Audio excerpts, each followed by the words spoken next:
Yo, yo, yo! Welcome to Rollin with Big Bill, where the threads flow smoother than your morning iced coffee.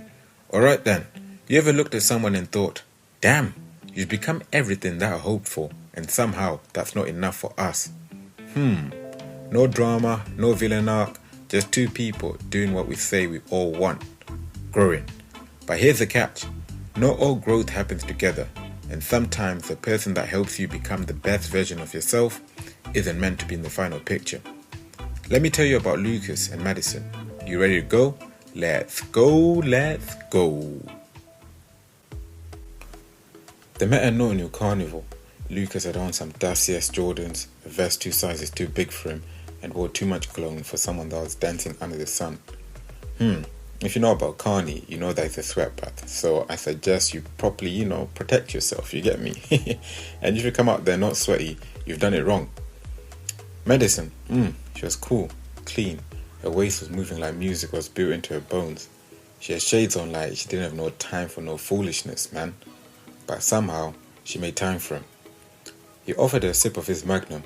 She tried it and immediately spat it out. If you know about Maggie, you know you're either gonna love it or you're not. It tastes like medicine to some. Yeah, some of us drink it like juice. She offered him a bite of her jollof and gold curry. He blinked like he just tested heaven, man. That was a start though. Late night calls, donuts in bed, Afro beats playing whilst they folded their laundry. Which they never finished, by the way, because we all know Afro beats gets you grooving. Are you trying to tango, babes? Watching films until their eyes stung, arguing about the ending as if they directed the whole damn thing, man. Lucas was rough around the edges though. Mismatched energy, no plan, lived in the moment like time didn't exist.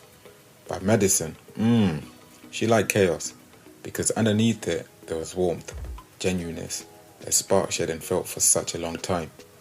She didn't try to change him, she just guided him. Brought him a notebook when she saw that he was jotting video ideas on receipts. Showed him how to use Google Drive so that he wouldn't lose his footage again. Gassed him up when he edited their days and nights out into little reels that made them look as if they were in a movie trailer, man. He's always had ideas, she just gave them space. He started getting into editing gigs, then proper freelance work. Started saying in a lot more, watching tutorials, getting up early to prep for his timeline, saying no to last minute outings so that he could finish his drafts. At first, it was inspiring. She was so proud. Her man was finally building something. But as the work came in, the us moments faded out. Movie nights got pushed back. Spontaneous dates turned into, let me just finish this clip real quick, babes. The same girl who once taught him how to sync audio was now watching him sync less and less with her. But here's where things sting a bit. Lucas never stopped loving her, never had eyes for anyone else, never imagined a future without Madison right there.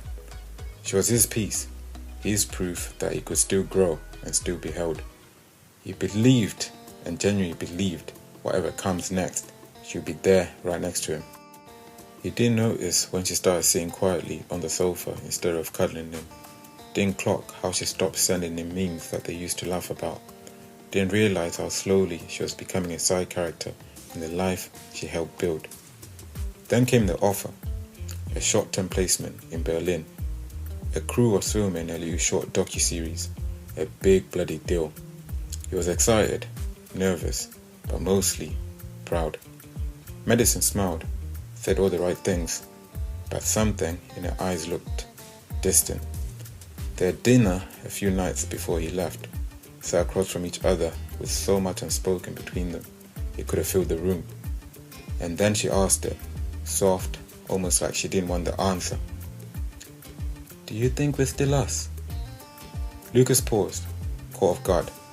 I mean, yeah, I know I've been busy, but this is for us, no? She gave him a small smile, one of those bless your heart types. Then she said, I think I helped you become who you are now. He nodded. You did, and I love you for that, babe, yeah, and I will never stop loving you. But I don't think I fit this version of you anymore. It hit me in the gut, because he never stopped imagining her in the picture. She was the picture. and yet he couldn't argue with her. The truth was, she didn't resent the growth, she just missed who they used to be, before everything had structure and purpose, before the moments had to be earned and the days off came with guilt. They didn't fight, didn't cry dramatically, just sat in silence, like they were waiting for the end credits to roll. He left for Berlin.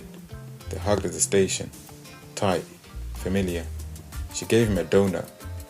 He smiled through the wet eyes and said, "You still remember?" "Of course," she whispered.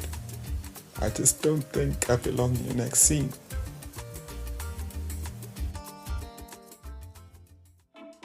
Alright then, that was Madison and Lucas, people. No one cheated, no one broke promises, just two people trying to do right by themselves as well as each other. Madison didn't force Lucas to change, she just empowered him, helped him see what he was capable of. And Lucas, he never stopped loving that girl, man. He just didn't realize that the very path that she helped him find was leading him somewhere she couldn't follow. It's easy to then quote a statement that I've read somewhere that goes, "A woman marries a man hoping that he will change, and a man marries a woman hoping she will never change." But this wasn't about expectation though, nah. It was about evolution. Honest, gradual, and unplanned. Lucas thought that love would hold through anything. Madison thought love would always feel like love. Neither was wrong. They just grew, and the bridge between them just didn't stretch far enough. So maybe the better question isn't why people change. It's whether love can survive when the change is everything that you've hoped for, but it doesn't bring you closer. What would you do? Put it down in the comments, send me a DM. My handle is @BigPodcast. Until the next ride, stay safe, stay blessed, and keep cruising. Remember, the best stories always keep you cruising.